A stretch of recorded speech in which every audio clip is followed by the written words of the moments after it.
What's going on, guys? Today I want to talk to you a little bit about shoulder injuries. I'm getting a lot of emails from people who have different types of shoulder injuries.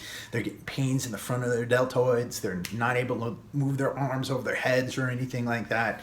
And I want to talk about this because all this is entirely preventable, right? There's two ways we get injured. We get injured through trauma, meaning we have some sort of accident in the gym or in sports where we tear something in our shoulders, or we get injured through chronic pain or chronic imbalance.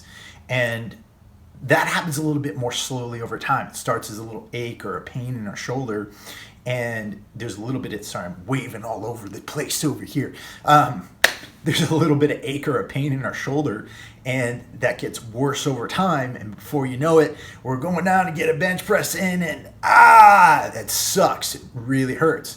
And a lot of times it's almost, I don't want to say it's better, but I'd almost rather have an acute injury than a chronic injury at times, because at least you know where the acute injury came from, and you know what's gone, and you know you have to go to the doctor, you know you have to get checked out. With a chronic injury, a lot of times we sit there and we try to deny it, and we try to say, it's just an ache or a pain, let me just muscle through this, I'll go home and take some Advil, which is bad for you anyways, and I can get that in another video. But as far as avoiding chronic injuries or taking care of chronic injuries or preventing chronic injuries, there's a whole lot we can do. There's a lot we can do to prevent a traumatic injury too, especially in the gym. And the primary rule of that is don't lift a weight you can't handle. Don't lift a weight that's going to get you injured. The primary focus of weight training, especially for athletes, is to prevent you from getting injured in the first place.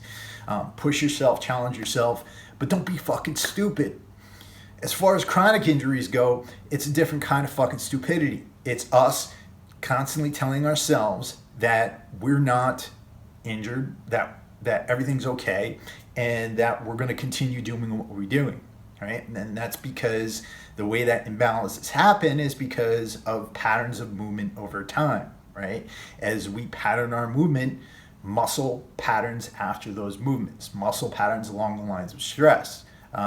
That's a law that I learned sometime back when I got my personal training certification. But you have to understand that.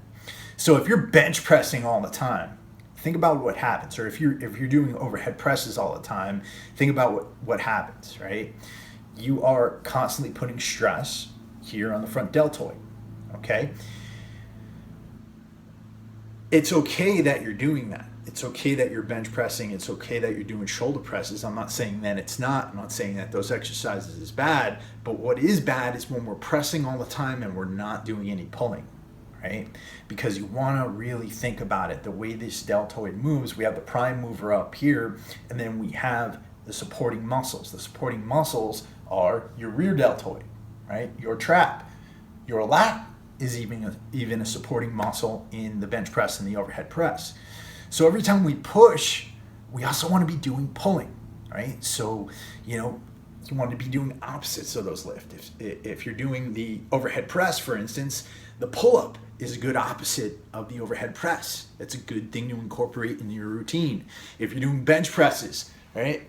You're pressing, the bent row is a good exercise to incorporate in your routine. Right? So for every pulling movement, you want to do some pulling movements. In fact, I would actually try to do more pulling movements. And the reason why I would try to do more pulling movements is, think about it. All day long in your daily life, you're going forward all the time, right? You're reaching up and grabbing things. You're at your desk. If you have an athletic background in endurance, think about this. You're moving forward all the time in runs, right? So again, you probably want to work on your pulling almost a little bit more than you're pushing. And that's just to start to even everything out. Now, this is the big public service announcement of the day. If you really want to avoid both traumatic and chronic injury of the shoulder, perfect your form on all those pressing movements. We all think we walk up to a bench the first time and we just want to press. It's in our nature. So we get down there, we grab the bar, and we flare our elbows way the fuck out, right? I can't tell you how many times I see this in the gym and it makes me cringe. And I want to walk up to kids and say, stop doing that. But I also don't want to invade people's workouts. So I'll do it here on YouTube. You know, don't flare your elbows out. That's bad. All you're doing, one, is you're putting shit tons of stress on your traps. And two, you're leaving this joint in a really precarious position, right? Whether that's on a bench press or a shoulder press. If you're on a shoulder press and you're flaring your elbows way the fuck out here, there's nothing here supporting that joint. So what do? Well, you've got to learn how to wind up the shoulder capsule, externally rotate, and this is how you should be doing your overhead barbell press, right?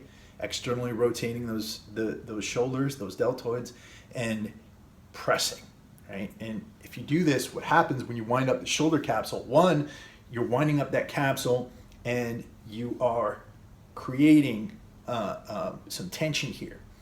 And so that's tension that you can push off of. Two, what you're doing is you're actually activating this lat, you're actually activating this rear deltoid, and that's going to help you with support for the movement. Three, with the bench press, same thing. Rather than going like this, bench presses should be down here, right? They're both the same movement. It's this kind of movement that you're working on. If you're coming out here, again, there's no support for that joint. There's nothing that's helping you. So those are just some tips for the day.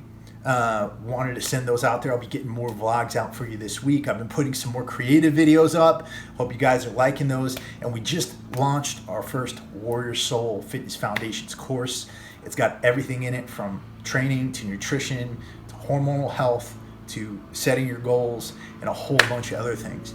So if you want, check that out in the link below. I'll be back at you with some more content later this week.